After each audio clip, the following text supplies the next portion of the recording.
After World War II, in America, for starters, the country was strong and quickly developing economic success and spreading it among a wide range of the population. And for whatever reason, our generation grew up also wondering whether this economic success is beneficial for our lives, but we began to really question, is that enough? Is that sufficient to really address the most serious issues in life? We saw that there is many sufferings, and that even economic, say, comfort, we can still do things that cause ourselves and especially cause others suffering. So there must be some deeper direction to life that addresses the nature of suffering in a more profound way. And Buddha himself said, I only teach two things, the cause of suffering and the end of suffering. And so it was very timely that teachers of from Asia came to the West with that teaching. The first night, I saw Musangsa for the first time, and of course he's very striking as a very strong but looks very warm and friendly person, and he answered questions, and one of the questions he answered really felt like this is wisdom. He really has wisdom, and I've talked many places about that. But then the next day, the retreat started, and I had an interview with him. And during the interview, he said something to me. It was a little long, but I remember I suddenly thought, I've been waiting my whole life to hear that. And I really deeply felt this is what he's saying is coming from his experience. And I had the feeling he could show me the way.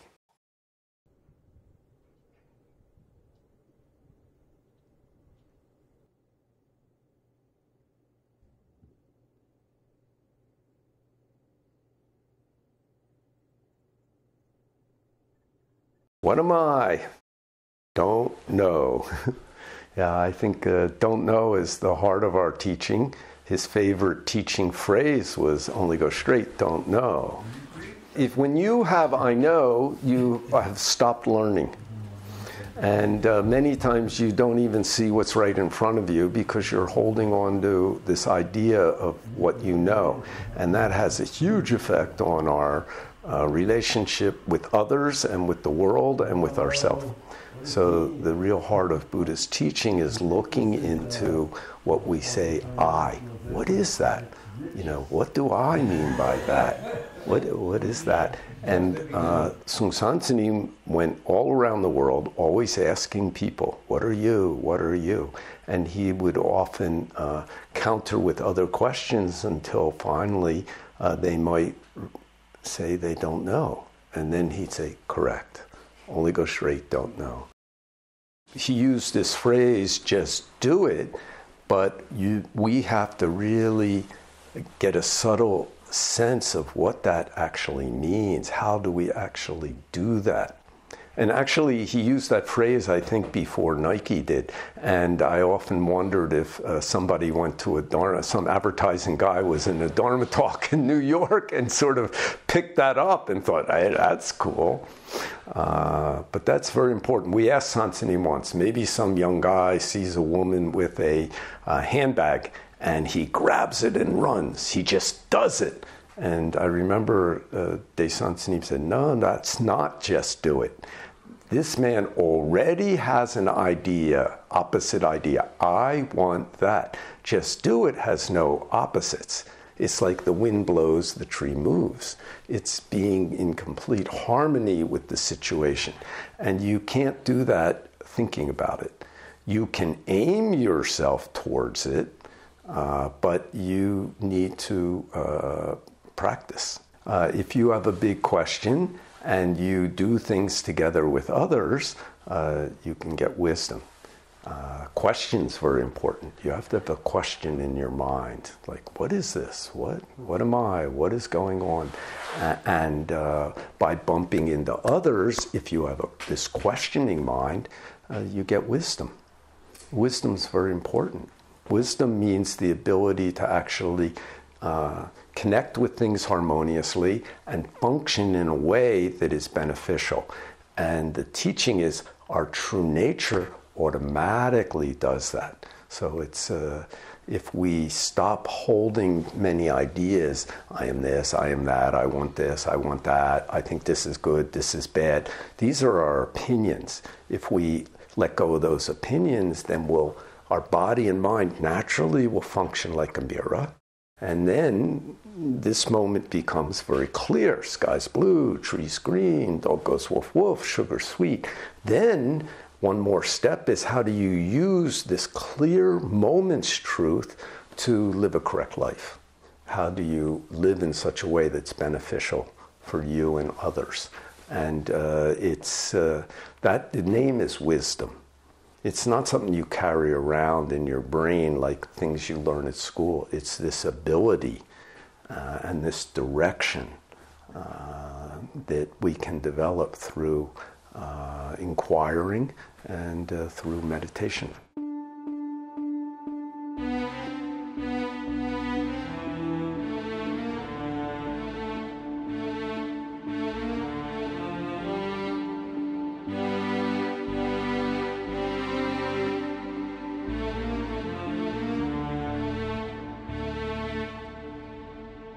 In the early 90s, he realized that we're going to have to make our own international temple and own it. Later, he told us that one night he had a dream in which the mountain god, a very big part of traditional Korean spirituality, appeared and told him to make it on Karyong Mountain. And it took a few years to find land that had the right geomancy and that was possible to buy. In 1999, Dae Sansanim sent me to start living on the land when construction started. And actually the first thing the construction crew did is level one small area and put a container box. And I lived in the container box. And next to it was two other smaller container boxes where the work chief and the layman who oversaw the building project, two Korean guys, lived. And so that my container box was a shower and a sleeping room and a little room for an office and basically a tea and Buddha hall, very small. And so that's how the Zen Center, the Musangsa started. The first building wasn't completed for another 9 months, which was the meditation hall that has the meditation room on the second floor and a tea room and 8 bedrooms on the first floor. And so when we officially opened in March of 2000, then a bunch of Western monks and nuns, I think about 20 of us, moved into those 8 rooms, and we turned my container box into the kitchen. And that's where we have been running our 3-month retreats since then. In the meantime, we built another building, which was actually a much bigger dining room and kitchen and 2 floors of more bedrooms, 1 floor for women, 1 floor for men. And then we built the Buddha hall.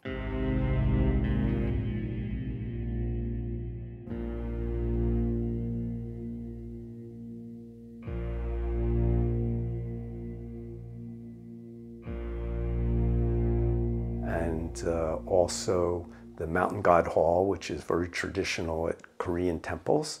And that's, for Westerners, I say, that's for us to remind ourselves that without nature, how can we live? So whether we imagine there is a mountain god or not, we should remember that to be grateful for the mountain, the trees, the air, the water, the very things that humans need to develop a new relationship with. We've managed to do a pretty good job of making a place in Asia that also Westerners can relate to and Koreans can relate to. So I think we're definitely doing our job of trying to present something that all people who are inclined can connect with.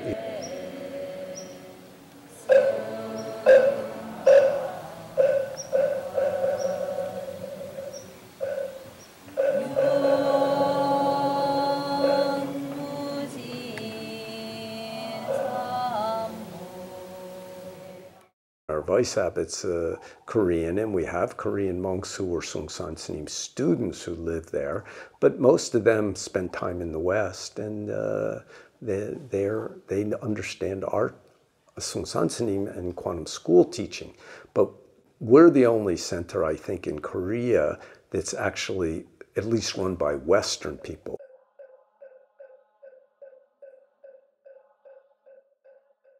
I'm from Korea. And I was ordained in 1996 in Korea. And I'm now here practicing, and my job here is a 선원장 in Korean, which is the job in charge of Zen Center practice and also give guidance to the practitioners here. So I come from the Czech Republic in Europe. And yeah, I actually met Korean Buddhism back in the Czech Republic, and somehow it touched me. So somehow I like it. So I continue practice. And then when I decided to become a Buddhist monk, then automatically I thought about to come to Korea. I'm from Poland originally, but I lived in America, so I came to Korea to become a monk. I was born in the Czech Republic. There I started practicing Zen. Then I met the Quantum School of Zen. So later also I was in Asia. I visited Musangsa, and I wanted to practice more, find a place with strong practice where I can practice and share this practice with people. And from all the places I've visited, Musangsa seemed to be the best. I came to Korea like 5 or 6 years ago, or some little more than 5 years. And I came to Korea because of practice. In Eastern Europe, I think there was among young people, also in maybe more in the 70s, when Sungsan Snim went there and others, there was a question about whether communism was providing a real way to address the world and a way forward. And also some of the Eastern European states had no religion, some still had all traditional religions, and just like in Western Europe, Western America, people were questioning the traditional wisdom. Poland, I mean, the enthusiasm was enormous, and it was already happening, since Santini went there in 1978. And that enthusiasm spread through Eastern Europe. And that's still, that Eastern Europe area and even Russia is a very strong part of our school.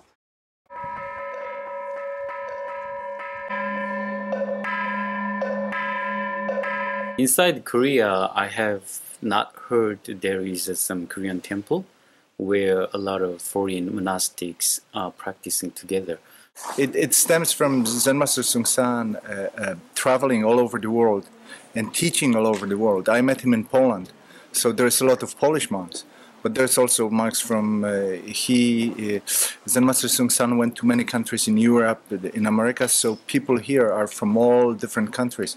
wherever he went and taught and started the Zen center and people started practicing, then some of them decided to do chulga, become sunims, and obviously they came to one place they could do it, which is Korea and Musangsa. So that's why you have the people from all over the world. You know, it's people from America, Poland, Lithuania, Russia, all over the place, and not only Sunims but also lay people who come here for practice. They come from all different backgrounds. Of course, there's a range of reasons. One of the reasons are the teachers. One of the reasons is the team of people. One of the reasons is definitely the way Kwanum School has structured their practice and is able to connect it both with the Korean traditional Buddhism, but in a way that modern people can digest. This temple was founded by our founding teachers and Master Sung San. So he brought here many of his international students who are still here, and somehow it became this like kind of a magnet for the other international people. This country was entirely Buddhist for about 1,000 years and has had, even in the last 600 years, when the government wasn't Buddhist, the countryside was, and it's a huge part of the culture, even in a sense unconsciously. You know, Korean culture is basically its native shamanism and the teachings of Taoism, Confucianism, and Buddhism until the recent modern era. Now, Korean people also are entering that realm that in America we were in the 50s and 60s of economic success, but is this enough? Is this the point of life? And also experiencing the dissatisfactions. Even I get this stuff, I'm not happy. What is it? What's going on? And they have that kind of questioning. And then they see Westerners who are coming to Asia to practice grandma's religion, but in a little different way, and they get curious. And they want to know, what are you doing, or why you got interested in this? And then they hear what we learned, which is much closer to the heart of Buddha's original teaching, which is learning to investigate yourself and your experience, so that your interaction in the world is based more on reality than on my own idea.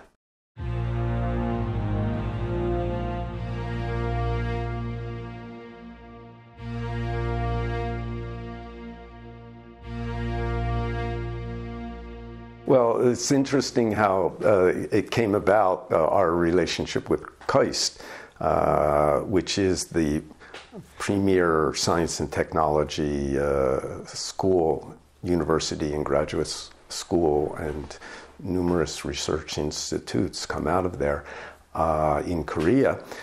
One of the things that they wanted to do is give some exposure to these foreigners to Korean culture. And they did take them to Korean Buddhist temples, but also they felt if they came to Musangsa, and we're not that far away, maybe 20 kilometers, they can meet Western and Asian Sunims who also speak English, and who many of whom are not so removed from these young science students socially, and even come from some of their countries, and that it would be a good exposure to both a traditional aspect of Korean culture, but also as practiced by foreigners, many of whom are from the same country. But like some temples... Okay guys, please. I'm from El Salvador, and I'm here because I want to know more about the culture, and I just see the opportunity in this trip, so I'm here. Yeah, we need to know what is actual Buddhism and how to make meditation. And I'm from Norway, exchange student in Korea, and I was invited to this trip, and it's just an opportunity to see like get a taste of temple life.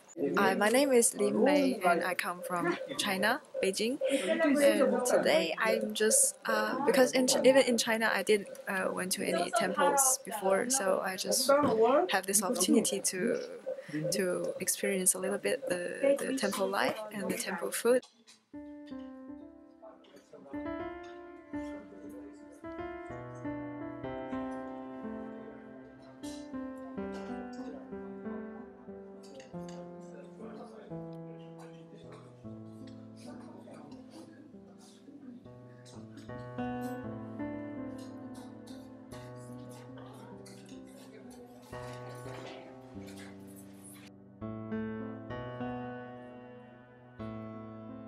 Before you, it's fine.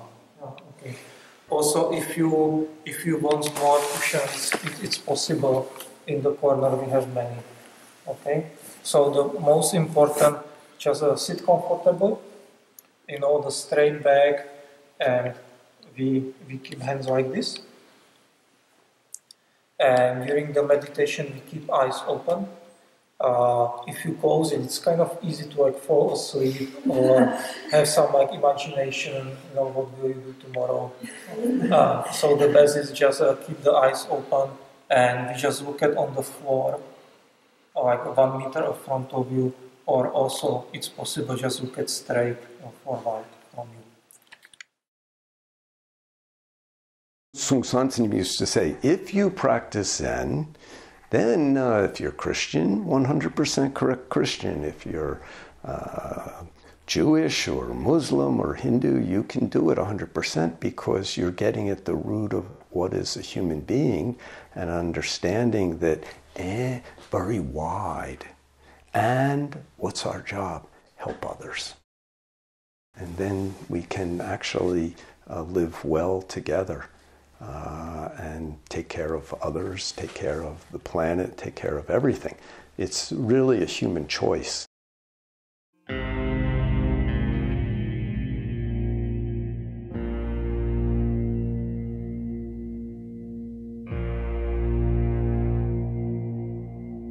We have no wall, no gates. I'm not quite sure how we got our first dog, but we did get a dog as a puppy, and he had a good situation, a long run, and outside, and lots of people to have fun with, and somebody who regularly took care of him and so forth.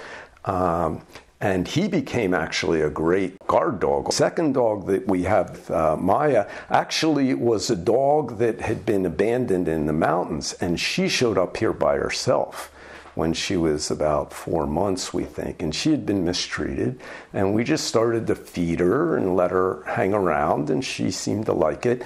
And then the secretary, actually, Korean secretary worked in the office, asked if she could keep Maya in the temple, and she would be responsible. Yeah, what we have now is cats, because we're in the mountains, there's wild cats. And a mom showed up about 2 years ago pregnant, and she had her kittens underneath our outdoor refrigerator. And then she'd come to the back door and cry, so we ended up feeding her. And then as the kitten, she was comfortable having the kittens here because nobody bothered them, and she left, and so we have 4 wild cats.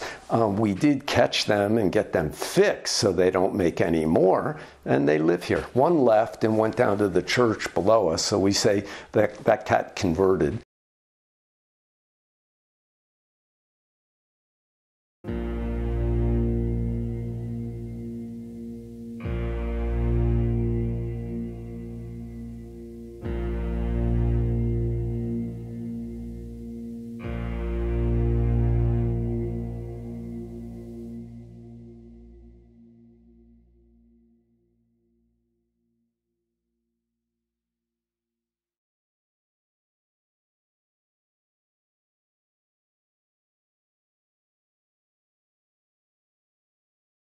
Dae used to say, understand my true self and help others is human beings' original job. If we realize human beings' true job, understand our true nature, which is infinite, has no life in death. Only this form is changing. Then we're, if we really realize it deeply, freed from the fear of life and death.